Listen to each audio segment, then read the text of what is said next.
नमस्कारम दोस्तों। जब भी कोई व्यक्ति अपनी आध्यात्मिक यात्रा शुरू करता है, मतलब कोई व्यक्ति अपनी भीतरी शांति को खोजना चाहता है, तो उसे लगता है कि कोई उसका मार्गदर्शक होना चाहिए और वह एक गुरु की तलाश करने लगता है। यहीं से व्यक्ति के जो भटकने के चांस हैं वो बढ़ जाते हैं, क्योंकि हम जैसे हैं हम वैसे ही गुरु को पसंद करेंगे।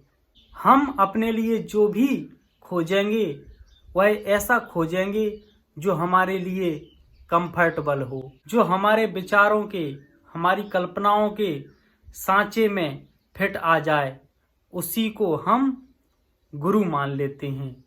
जिस व्यक्ति के पास में जाकर के हमें अच्छा महसूस होता है, हमें आरामदेह लगता है, हम उसे गुरु मान लेते हैं।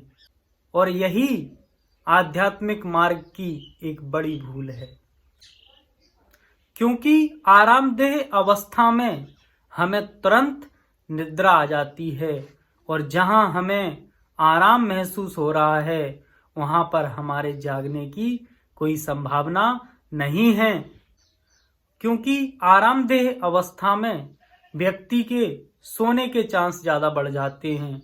और हम तो जन्मों जन्मों से सोए पड़े हैं, मोह की निद्रा में, काम की निद्रा में, भोगों की निद्रा में।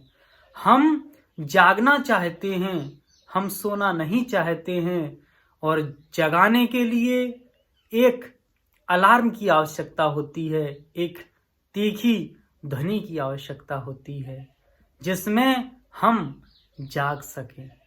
क्योंकि आज का जो समय है, इस समय में जो नकली चीजें हैं वो ज़्यादा चमकदार दिखाई देती हैं और हम उनकी चमक में फंस जाते हैं और हम भटक जाते हैं। तो दोस्तों, हम कैसे पहचानें कि कौन सा गुरु हमारे लिए योग्य है? तो पहली जो बात है वो ये है कि कभी भी तुम गुरु को नहीं पहचान सकते हो, क्योंकि तुम्हारी चेतना का स्तर कम है।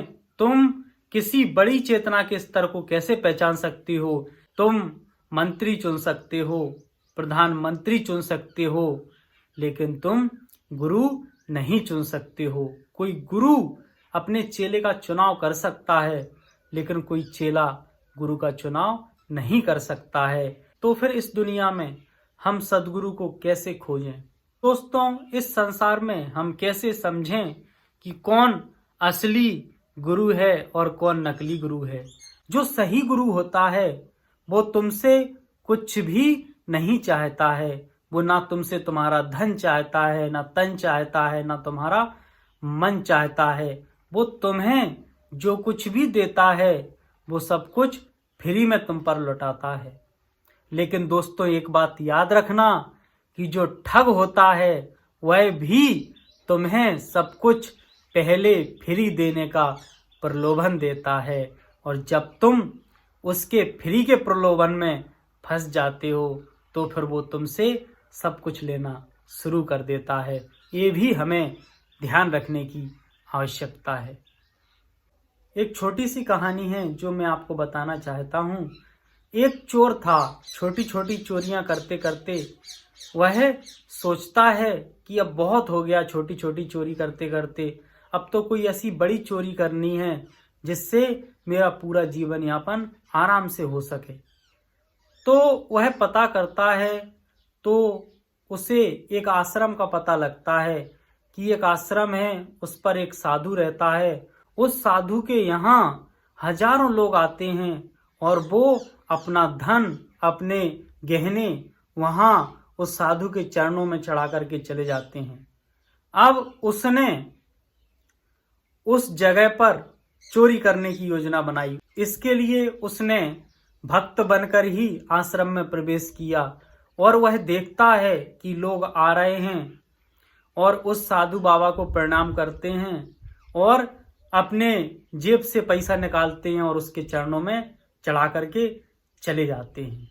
चोर सोचता है कि मैं चोरी करता हूँ, कितनी रिस्क लेता हूँ, कितने मेरे पकड़ने के चांस रहते हैं और मैं इतनी परेशानियां उठा करके चोरी करता हूँ, तब भी लोग यदि पता चल जाए तो कितना उपद्रव करते हैं, मेरे साथ मारपीट करते हैं। और यहाँ पर देखो, लोग अपने मन से धन को छोड़ करके जा रहे हैं और मुझे इनके घरों में धन लेने जाना पड़ता है। तो चोर के दिमाग में आता है कि चोर बनने से तो साधु बनना अच्छा है, क्योंकि इसमें तो कोई रिस्क ही नहीं है। लोग अपने आप अपने घरों का धन साधु के चरणों में चढ़ा करके जा रहे हैं। तो वह चोरी करने में तो पारंगत था ही। अब सोचो, जब चोरी करने में पारंगत था तो वो बाबा भी कैसा बनेगा। उसने कई दिन तक आश्रम में रह करके उस बाबा की गतिविधियां देखी कि कैसे आशीर्वाद देता है, कैसे खाता है, कैसे चलता है, कैसे रहता है, और सब कुछ सीख करके फिर उसने सोचा कि जब साधु बनना ही है तो क्यों ना किसी महानगर में जाकर के बना जाए, बड़े बड़े उद्योगपतियों के, बड़े बड़े लोगों के बीच में बना जाए। और वो किसी महानगर में जाकर के साधु बनने की एक्टिंग करने लगा। वो जो बाबा था जिससे वह सीख रहा था, वो बाबा पैसों को देखता था तो लात मार देता था। इसने उससे भी बड़ा काम किया। यह पैसा को लात नहीं मारता है, यह पैसा उठाता है और पास में जो धुनी जल रही होती है उसमें डाल देता है, और पूरे नगर में ढिंढोरा पिट जाता है कि इतना बड़ा त्यागी महात्मा आया है कि वो पैसों को देखता नहीं है, दूर से ही पैसे उठवा करके और धुनी में डलवा देता है। और जब ऐसा हंगामा हुआ कि इतना बड़ा त्यागी महात्मा आया है तो उसके भक्त बनने वालों की लाइन लग गई। अब तो उसे दीक्षा देने की भी फुर्सत नहीं है और वह चोर उस बड़े महानगर में नंबर 1 का साधु बन गया।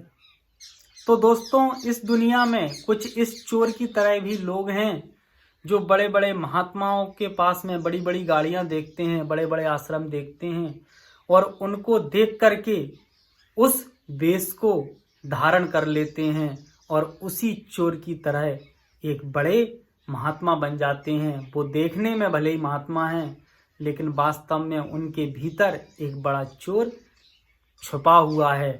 इसलिए हमें बहुत सतर्क रहना है। आध्यात्मिक मार्ग में, शांति के मार्ग में भटकाने वाले लोग बहुत मिलेंगे जो पग पग पर तुम्हें भटका सकते हैं, क्योंकि जिसकी डिमांड ज़्यादा होती है उसी का डुप्लीकेट ज़्यादा बनता है। आज के समय में शांति की डिमांड ज़्यादा है, तो शांति को जो सिखाने वाले हैं, जो प्रदान करने वाले हैं, इस लाइन में नंबर 2 के लोगों की बाढ़ आई हुई है। लेकिन यदि दोस्तों उस चोर में थोड़ा सा भी विवेक होता, थोड़ा सा भी उसने सोचा होता कि जब नकली साधु बनने पर इतनी दौलत मिलती है, इतना मान सम्मान मिलता है, और यदि असली बन जाएं तो क्या मिलेगा, तो उसका कल्याण हो गया होता। धन्यवाद दोस्तों।